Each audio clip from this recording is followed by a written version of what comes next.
So before we start, we'd like to ask the blessings of everyone so that we can speak something on the Srimad Bhagavatam and glorify the Srimad Bhagavatam. So I'd like to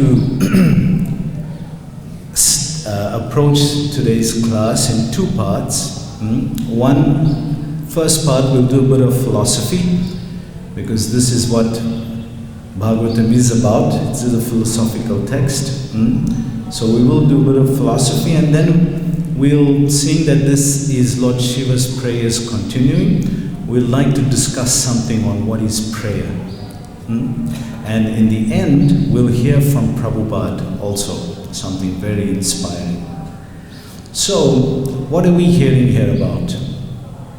This wonderful verse today is describing Lord Shiva and how he's continuing to glorify his Lord, his Istadev, his worshipable Lord. But which aspect of the Lord is describing? He's glorifying his power, his majesty. The majesty of Lord, of God, is being described. So he's describing God's power. Now, it really challenges our assumptions of conception to try to understand such a huge entity. It really challenges us. How do we as people, when we try to think, when we try to conceptualize something, then we try to give it an analogy. It's as big as this. It's as small as this. A simile we use as an analogy. But how do you give an analogy to an entity that is even bigger than creation? Ananta Shesh is the root pivot that is holding the whole of creation. So what kind of an analogy would one give to try to reconcile just within his intellect that this entity is so big, is such and such size? Like to give a metric ratio, it would be beyond the scope of anything we can conceive in our present state as human beings. So Vedic scripture is giving information far beyond giving the reality of what exists and how the world actually is. So here we're hearing today of this entity, Shankarshan or Ananta Shesh, and huge person, huge entity. Actually the whole of creation is being described here as just a mustard seed on his hood. Just a mustard seed on his hood. So it's interesting, this Shankarshan, I was trying to do some research on this. So I found in two other cultures, one in the Mayan culture, and there's an African tribe that actually also accepts the same conception of creation being supported by a serpentine being underneath it. So two other cultures beside the Vedic culture also expresses this idea of a serpentine being supporting the whole of creation. Prabhupada starts very interestingly in the translation. He says, Lord Shiva continued, all the great sages accept the Lord as the source of creation. So immediately we're getting authority. Because what we're trying to conceive of is beyond conception. So how do we conceive it? We have to accept authority. So immediately Lord Shiva sets it straight. All the great sages. So authority is being shown. All the great sages accept the Lord as the source of creation, maintenance and destruction. Although he actually has nothing to do with these activities. He has nothing to do with these activities.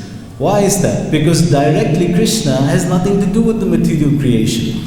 And we've been hearing different parlance being explained, different ways, the different quadruple expansions of Krishna govern and rule the material creation for him. So he himself has nothing to do directly with it. And still this is far beyond our conception. We can't even conceive of these entities. What to speak of trying to conceive of Krishna? So it will become inconceivable. So Prabhupada goes on to say, although the Lord in his incarnation as Shesha holds all the universes on his hoods, each universe feels no heavier than a mustard seed to him. So how powerful is God? If we use the Dr. Frog approach, is it, maybe it's 10 feet bigger than my well, maybe it's 20 feet. Okay, we'll say 100 feet bigger than my well. It's not like that. The whole of creation is sustained on just a mustard seed on the hood, on one of the hoods of this entity. So try to conceive of that. You can't. It's beyond conception. So the only way is through accepting authority. So we use, when you try to understand the power of God, like we say, Krishna lifted up Govardhan hill. So he must be as strong as the mountain, right? He must be as strong, because in order to equate it, to lift something, you have to give the same amount of force. So he must be as strong as that. But remember what this word that I mentioned to take note of, anybody remember? Unlimited. So if something is unlimited, what is the potential of that entity, the potential force? Unlimited. How do we conceive of something that's unlimited? The closest we come to is, in mathematics, you'll get integers from 0 to unlimited, infinity. But even at that, we can't conceive of it. It's just a theoretical process that we apply. But to conceive of it, it's far beyond. We can't conceive of it. So to actually give a conception of the metric ratios we're hearing here is far beyond we can imagine. But still, the acharyas are merciful on us, and they give us actual figures because they know we want to try to conceive it. So, different commentaries by different acharyas on this verse. Vishwanath Chakravarti Thakur gives a very nice point on this verse. So he explains that this mustard seed is 500 crore yojanas. 500 crore yojanas. So I have no idea how big. How many zeros would that be? Anybody can say? 500 crore. How many zeros? Actually, I asked one Prabhu yesterday. I said, Prabhu, you know, how many zeros is 500 crore? He said, don't ask me, ask the politicians. So they would know. They have more than that in their bank accounts. So how many zeros would that be? And that is in yojanas. To convert it to kilometers or miles, it's times 8. And then to turn it to kilometers. So can you imagine what an astronomical figure we're talking about here? It's really, really huge. And all of this is resting on one of the hoods of Ananta Shesh, on one mustard seed. So how big is a mustard seed exactly? So I decided to bring one just to figure this out. Right. So Jai Radhe Shyam Krishna Balaram Gaur Nitai Ki Jai. So this is a mustard seed. Can everybody see it? Yes, of course you're not going to see it. It's so small. So something like this is the whole of creation, and it's sitting on one of the hoods of Ananta Shesh. Oh, here goes the whole of creation. No problem, we can take another one. So can you imagine if it had to fall off his hood just like that? The whole of creation is gone. This is how small, infinitesimally small. One mustard seed. It's so small, so insignificant. So this is all that we're not even visible in this. This is how gigantic on a macro level, how huge this is. So So what is this unlimited? Prabhupada brought up this word unlimited. What is this unlimited? It's the strength that is being described. And Jiva Goswami, in his commentary on this verse, he also gives an interesting take on this. He explains, the form of Ananta is not limited to time and space. Now this is a very scientific description he's been giving here, because this is how science understands creation. They describe it as time-space geometry. Time-space geometry. In order to understand dimension, you have to use geometry. So time and space on different axes creates dimension, which creates our understanding of perspective. So that's Jiva Goswami's expression of it. So how to perceive something which is out of existence? This entity, Ananta Shesh or Shankarshan, is actually existing out of the creation. It's supported on one mustard, as a mustard seed on his hood. So how do we conceive of something so huge? So further in his commentary, Jiva Goswami explains this point of being inebriated, drunkenness of Ananta Shesh. He describes here, drunkenness is not due to liquor, but it's due to the love for his devotees. Just like yesterday, Keshadamana Prabhu was explaining so nicely how this is the Lord's wonderful reciprocation with his devotee. This is his, that drunkenness state that one sees the Lord in, misunderstanding that, oh, he's probably had too much. So it's not like that. So our desire to love Krishna should be greater than all other desires that we have. Our desire to love Krishna, because you can see he is in love with us. It's actually showing as drunkenness. So our desire to love him should be greater than all other desires. We have a lot of things we lock in here, right? So that desire should be first and foremost in the heart. Our desire to love Krishna should be greater than anything else. So speaking of this drunken state, liquor, I remember once on book distribution I met this one person, and he was describing how he's trying to give up alcohol. So I was telling him, that in the Vedic scripture it describes a whole ocean of liquor. And he says, really? A whole ocean of liquor? He says, yeah. It's this Shamali Dweep is surrounded by a whole ocean of liquor. But you cannot have a drop of it. Because it's not because liquor, alcohol is in the form of ignorance, tamagun. But that ocean of alcohol, remember, it's a svarga level. It's svarga. You need piety to go there. So it's not an impious thing. You actually have to have piety to go to that level. So you can imagine if that ocean is surrounded, is alcohol based, then it's not an impious kind of substance like the way we know alcohol here in the material world. So these great devotees we're hearing here, Lord Shiva, Mahajanas, they set the path as Vedic authorities. Mahajanayena katasupanta. So as we hear from Yamaraj, the 12 Mahajans, Swayambhu Narada Shambho Kumaram Kapilamadu Pralad Janako Bhishmo Bali Bayasikir Vayam. So Yamaraj gives us a deep description of these are the Vedic authorities. And they go through so much to carry this knowledge and to disseminate it, to distribute it, just like our Srila Prabhupada went through so much to distribute this knowledge to all of us. So Lord Shiva is such a personality, so magnanimous.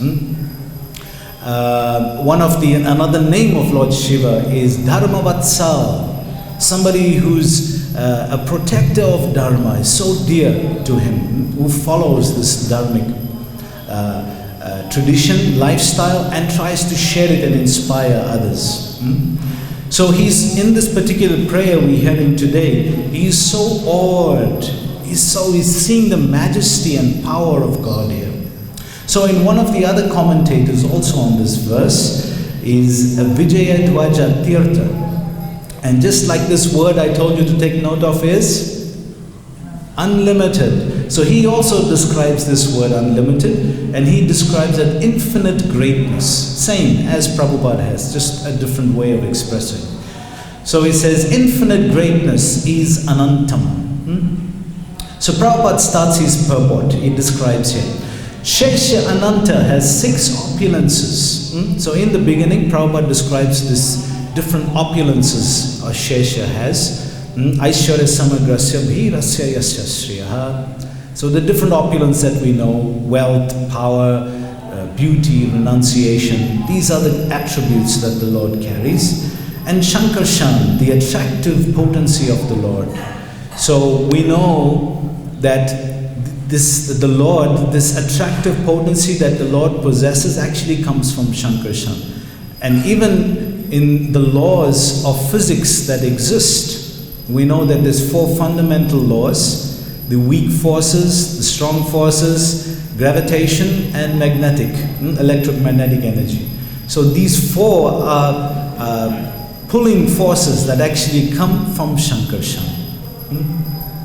So Shankarshan as an Istadev, as a supreme person, is a very interesting person, entity.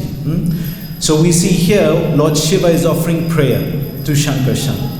But there's also other personalities within the next chapter. So his Istadev, his worshipable Lord, is Shankarshan. And in the next chapter coming up, anybody knows who's also a great devotee of Shankarshan? Anybody can say? Yes, bro. Yes, Chitraketu Maharaj. So Chitraketu is also, his Istadev is also Shankarshan. And one more great personality, Vitrasu. His Istadev is also Shankarshan. So there may be others, but these are just some of the ones that I could pull out. So, great personalities who worship Shankarshan, and even towards the end of this canto, in the penultimate chapter of this canto, is describing the glories of Ananta. So a whole chapter is dedicated towards Anantadev, Shankarshan, or Sheshana. So, he's actually the presiding deity of false ego. Now Lord Shiva is the presiding deity within the material world as the mechanism which possesses or distributes a false ego. But the actual source of it is Anantadev. That's why sometimes he's called Tamasi. We'll hear in the next chapter and in the oncoming chapters also. So Prabhupada goes on in the purport.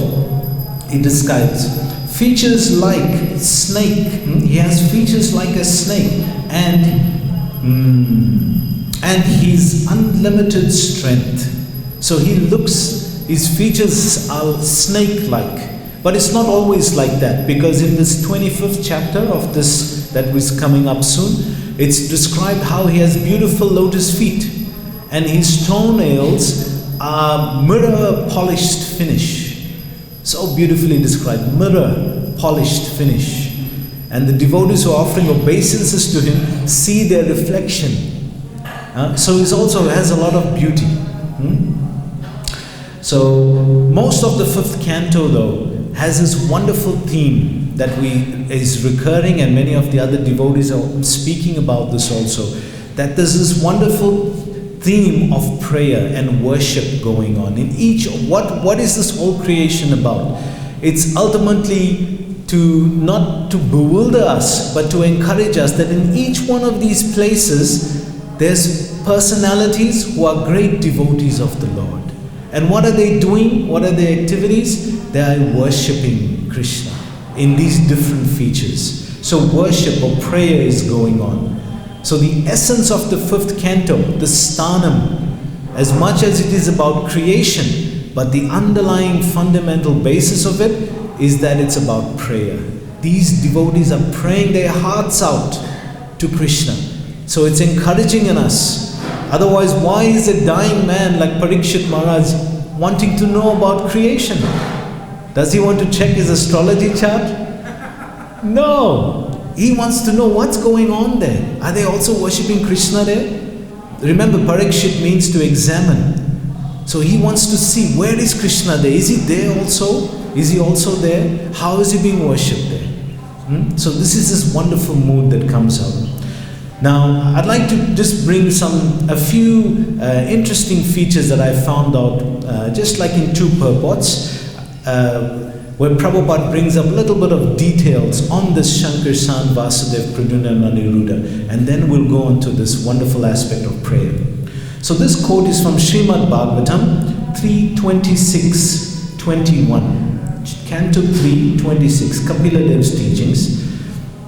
And then Prabhupada explains, it's a philosophical description of each of these. Is explained in the Vedic literature. So it's a philosophical description, and it's the broad gamut of Vedic knowledge. Remember, we're following, mainly in our practice, is Bhakti Shastras. But here Prabhupada is enunciating the Vedic literature. So in that you would get references to Vasudeva, Pradyumna, Aniruddha and Shankarshan. And then he says, the Vasudeva stage is free from infringement by material desires, and it's a status on which one understands the Supreme Personality of Godhead. That means if you want to understand Krishna, you have to come to this level of the Vasudeva platform. In order to be able to be situated in clear consciousness or Krishna consciousness, one must worship Vasudeva. Because the rest, anything below that, would be material. This is the transcendental stage. And Krishna or Shankarshan is a transcendental person. So we have to move up. Triguna Vishaya Veda, Nistriguna Bhavarjuna. You have to transcend to these higher levels.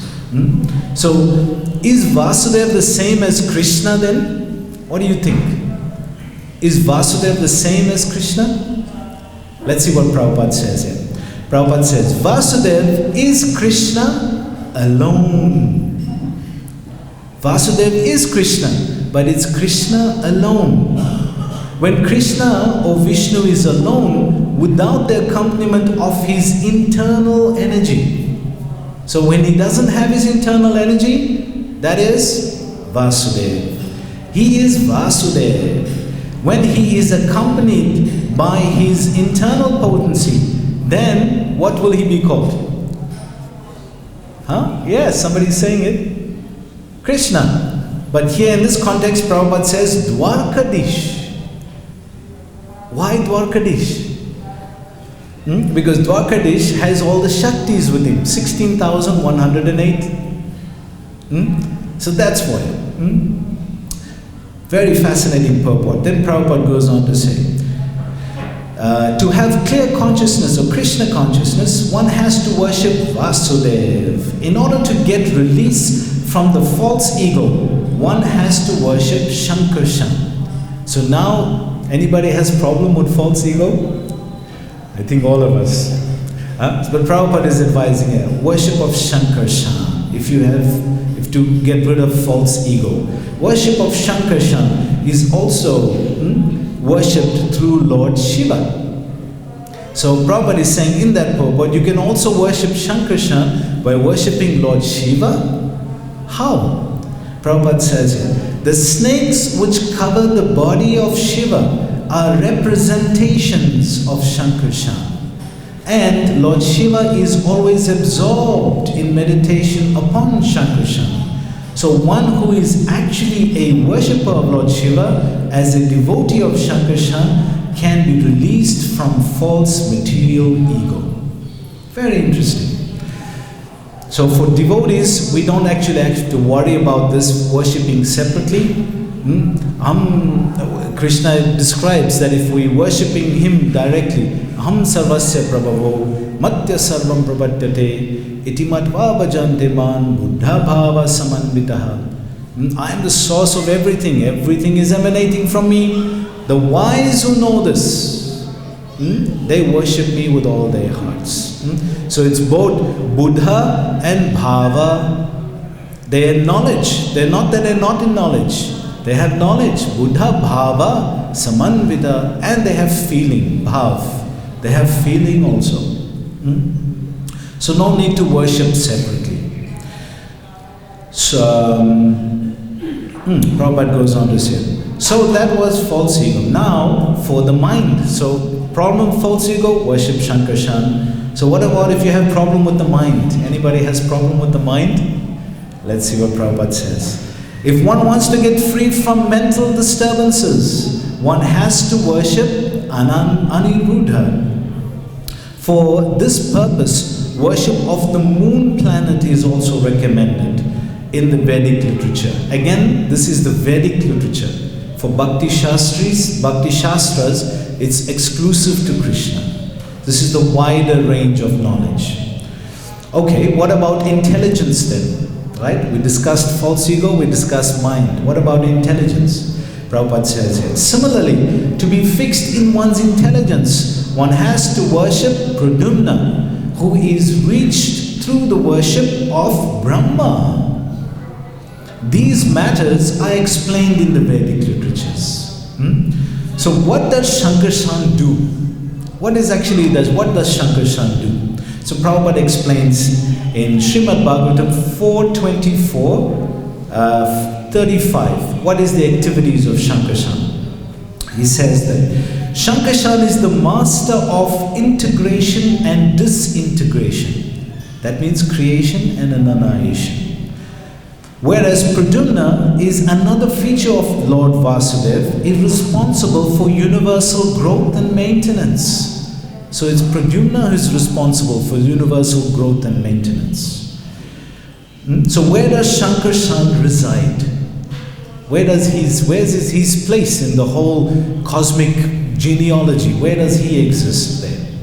So Prabhupada explains in 5:17-14. We just did that a few verses ago. Today is 21. So a few verses ago it was described in the purport. There is a Vaikuntha Loka covered with water in this material world, and on that planet is a place called Vedavati, where Vasudev is located. Another planet known as Vishnu Loka is situated above Satya Loka, and there Sankarshan is present. So it's above Satya Loka. That's his planet. Similarly, in Dwarkapuri, Pradyumna is predominator, and on the island known as Svetadvip, there is an ocean of milk, and in that midst of that ocean is a place called Airavati, Pura, where Aniruddha lies on Anantashesh. So that was the philosophical aspect of what we're discussing. Now let's try as devotees to try to catch the mood of what Lord Shiva was actually trying to express. So this aspect, so for the rest of today, not much, 10 minutes, we'd like to express this aspect of prayer. Vandanam. And Vandanam is a vital anga, one of the bhakti angas, Vandanam, prayer. So I'd like to ask you something very personal. You don't have to answer, but think about what I'm just about to ask you. Okay? So I'd like to ask you, is there something disturbing you right now in your life? Is there something that's really, really disturbing you? Something that's really affecting you? Something that's really hurting you? It's causing you a lot of mental and physical anguish and pain. So Prabhupada has described prayer as one of the ways to approach the Lord through this medium of pain. And he's described in the next chapter, there's a verse that comes out. In that purport, Prabhupada describes that if you have any problem, what to do? Practically, Prabhupada describes, go to Krishna Balaram and pray to them. He directly mentions there, Krishna Balaram. And pray to them directly, this is the difficulty that I'm having, please help me. So it's a very personal interaction. So how much of the time are we putting into relationship with Krishna? How much of our personal time are we putting into a relationship with Krishna? Most of the time it's 2 hours. That of our japa. That's where it's very intimate time between you and Krishna. It's personal relationship. And even at that, the mind steals 90% of it. So what nourishment, what samanda, little relationship is being cultivated during that time is carrying us through the whole day. Now can you imagine if so little connection is carrying us through the whole day? If that connection, if that yoga was actually substantial, can you imagine what nourishment it would give us? If we really could chant properly with proper sambandha gyan, with proper feeling, with proper intent, with proper connection, can you imagine what it would do for us then? If just 2 hours is creating enough just to carry us through the day. Can you imagine what it could do to us? Now I found some wonderful quotes that has really inspired me in prayer, because it's something I've only learned to do within the last few years of my Krishna consciousness. Because things got harder. And as things got harder and more difficult, I realized there's a need for me to earnestly pray for myself, deeply, to connect to Krishna, not just in service and in japa, but to actually show Krishna my intent. I really want this. So I found these wonderful excerpts in Burjan Prabhu's japa book. So I'd like to just share some of it with you. Please hear very attentively. Okay? He says here, talking and thinking of prayer and acknowledging the need for prayer is different from praying. Please listen again. Talking and thinking of prayer, that means just saying out prayers, different stutis, different astikams, saying them out and thinking about prayer, meditating on prayer, and acknowledging the need for prayer and realizing the need to actually pray is different from praying. So what is prayer then? It seems to be a very, very deep thing that if I can add to my sadhana, add to my bhajan, add to my devotional service, it could really lift me up. So it seems to be a deeper thing. Prayer needs time. Prayer needs time. Without prayer, we do not receive. Without prayer, we do not receive. We're getting some sustenance. Within the 2 hour, within the japa, something is coming to carry us through. But without prayer, we're not actually tapping Krishna's Bhavagrahi Janardhan, his full mercy that he actually wants to give us. We're not actually tapping it. So intent has to be there. We have to try to apply this mood of prayer in a prayerful way. In prayer, we share with Krishna our needs. Krishna, I really need this. Not necessarily the material thing, but my spiritual needs. We usually go to Krishna when the problem is too big and I can't resolve it up here and I can't reconcile it in here. So the prayer is deeper than that. It's deeper than this mental and emotional. It's part of who we are, to connect with Krishna.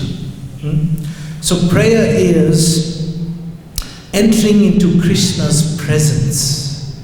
I'm entering into Krishna's proximity. As soon as I'm focusing to pray, I'm entering into Krishna's presence. Can you imagine the power of that? To be in Krishna's presence. Tremendous power. And engaging him with my concerns. So I have concerns, both material and spiritual, but I'm entering into Krishna's presence.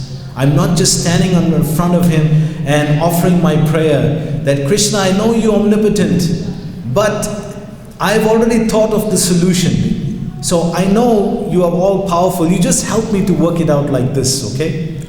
I've got the solution already. I trust your omnipotence, but I don't trust your omniscience. I trust that you're all powerful, but I don't trust that you know me enough to help me with this. I'll give you the solution, you just sort it out for me, okay? This is not prayer. This is not prayer.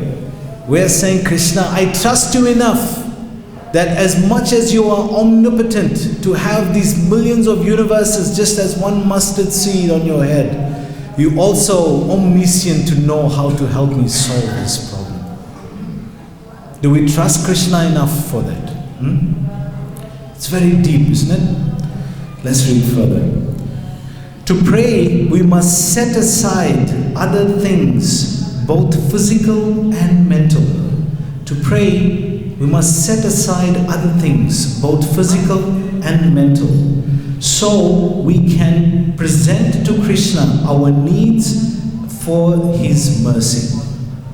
We can present to Krishna our need for His mercy. Whatever the outcome of the problem is, whatever the problem, how big was the problem that I asked you to think about just now?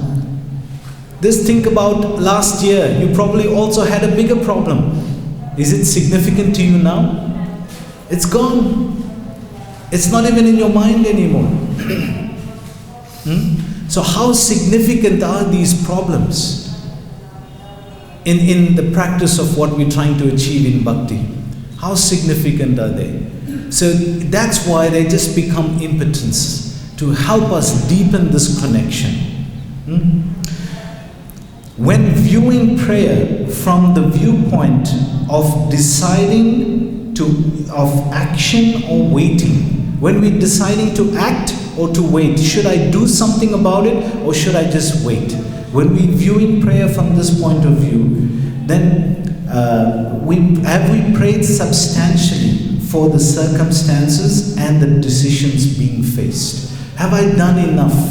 Have I prayed enough? So that what Krishna decides for me, I'm happy with. So when we pray, this is called smaranam. When we're meditating on Krishna. But remember, Krishna also meditates. What does He meditate on? He meditates on us. And that is called spurti. Svayameva spuratyadha. So Krishna is also technically praying. He's meditating on us as we are meditating on Him. We are trying to receive His mercy and He's giving His mercy. So it's kind of a symbiotic relationship. It's connected, that we are offering something up and He's offering something down to us. So both, in that relationship, both is interacting. And the connection of that is love. So Prabhupada has also wrote many wonderful prayers. One of the famous ones that we know is the Maikat Bhagavad Dharma that he wrote when he went to America, praying for the mercy of the Lord. How am I going to make them understand this, Krishna? This is bhakti. This is not just karma or gyan. How are these people going to understand it? How is the whole world going to understand this bhakti relationship between the Lord and His devotee? So, how do we see prayers of the Bhagavatam? Because the Bhagavatam in itself has many wonderful prayers, very deep prayers. So how to understand these prayers? Now, it's not so easy to extract, because it will depend on what inspires you. There are many wonderful inspirational extracts from the Bhagavatam, some of which we've read and we've heard. One of it is what we're discussing today. So I just like to go through just as a reminder of some of these, and then we'll hear Srila Prabhupada's expression of prayer. So just as a side point, we're discussing about Anantadev or Shankarshan. So within our midst, we also have Balaram, which is the main, primary, centripetal creation or force which all other expansions come from. And in the Bhagavatam, there's only one chapter in the whole 10th canto that actually exclusively glorifies Balaram, and that's Yamuna's prayers, the 65th chapter. We hear the prayers of Akrura, and when we do puja, as pujaris in the morning, when we do puja for Krishna and Balaram, then as part of the Gyan mantras for meditation on Krishna and Balaram, then we chant Akrura's prayers, the 38th chapter of Krishna book, or the 10th canto, as a deep meditation on how to focus on Krishna and Balaram. But an exclusive meditation would be the 65th chapter, if we trying to connect it to Shankarshan. So the Brajbasis have a wonderful mood. We pray to Krishna to help us. But what is the mood of Vrindavan? They pray for Krishna. They pray for Krishna's well-being. A very different mood. So if we're trying to lift our consciousness to that level, that's the mood we want to try to come to.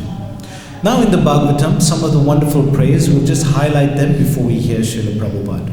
So some prayers, one of it from Gajendra, an animal form, an animal who's in distress, but somehow due to his past life dedication to Krishna, his appeal didn't go in vain. Krishna never forgets his devotee.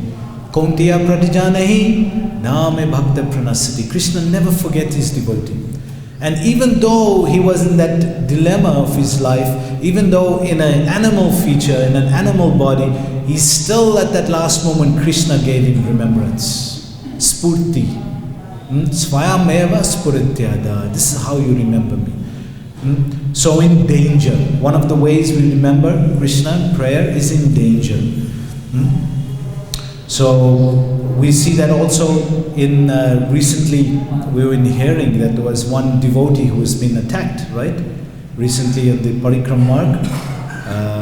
So danger comes at any time. So we can remember these prayers to help us in times of danger. Then we hear that of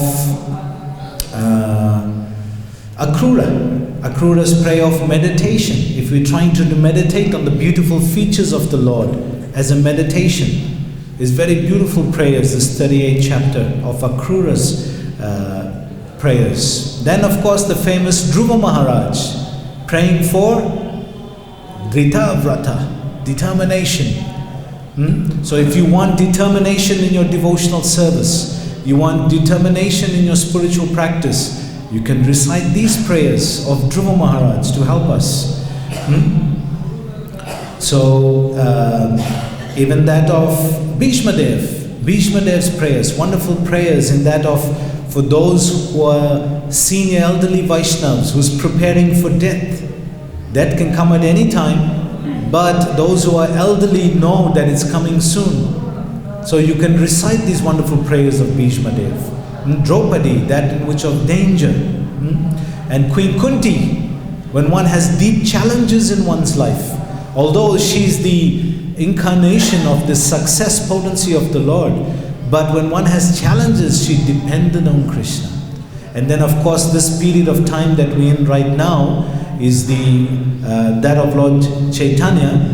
You can chant the Sachishuddha Astikam to remember Lord Chaitanya during this time, or the prayers of Damodar during Kartik.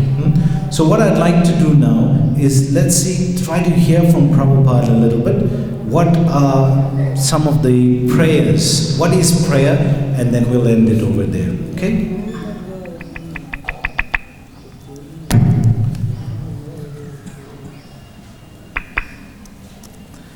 Okay, to get it going.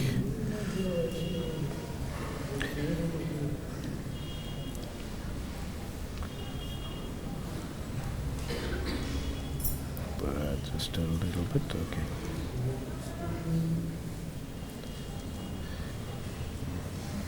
Sorry, mechanical thing. Please work. Sorry, mechanical. I'm just praying that it works, but it should work. Okay. Hare Krishna. Okay, there we go. Apavitram Paramam Bhavan Purusham Divyam Adi Devam Ajam Viv. Okay, that's the wrong one. Okay, I'm praying that it works. So wonderful prayers by Srila Prabhupada giving us. Okay.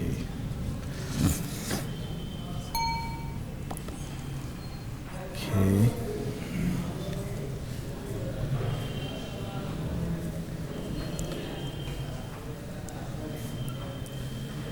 Okay, there's it. Otherwise, it seems like immediate condition. Otherwise, it seems like immediate. If somebody thinks, I can become exalted, a certain such person can become, I can know. That is what by Rupa Goswami. Otherwise, it will become dull and it will be simply idle worship. So Prabhupada is talking about your Krishna consciousness becoming enlivening through prayer. Okay? That is the difference between idle worship and deity worship. If there is no life, then it is idle worship, hedonism. And when there is life, feeling, where is Krishna? Here is Krishna.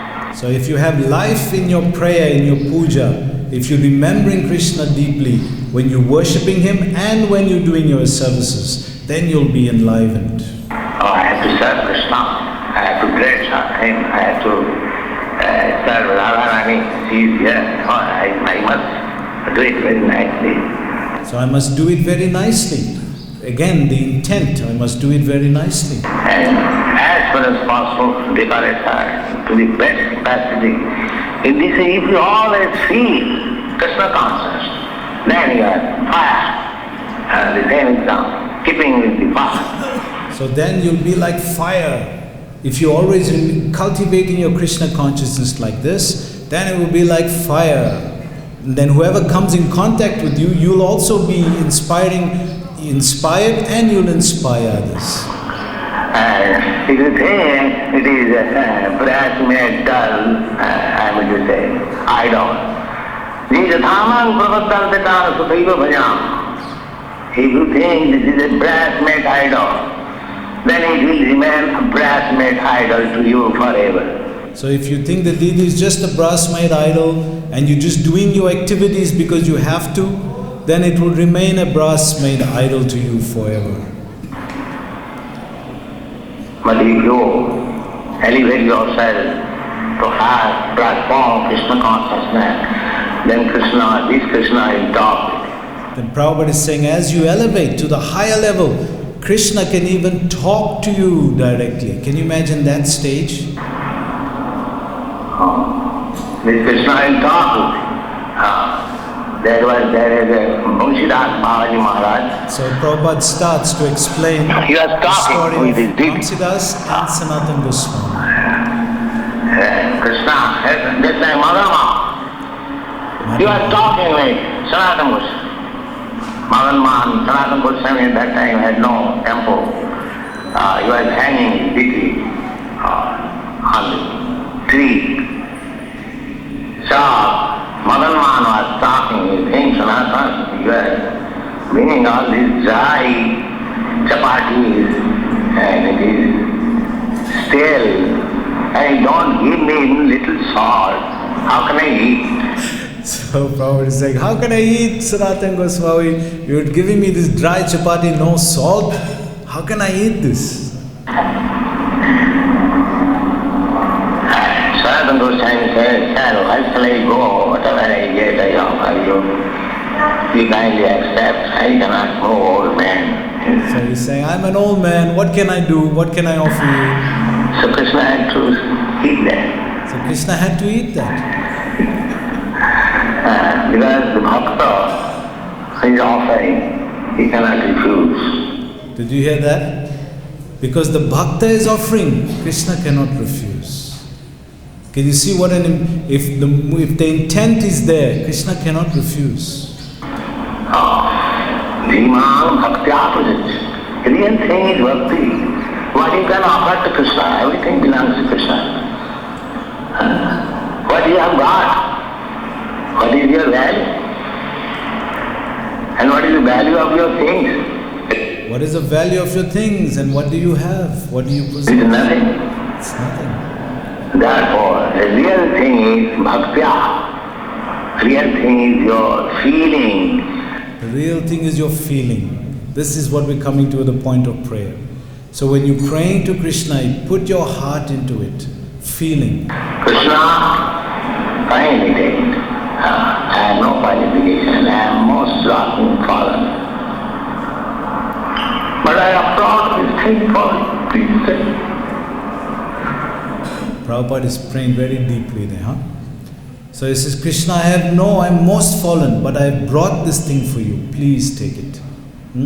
So if we pray and offer in this way, it's something, especially as pujaris, this is our job, our service to offer things.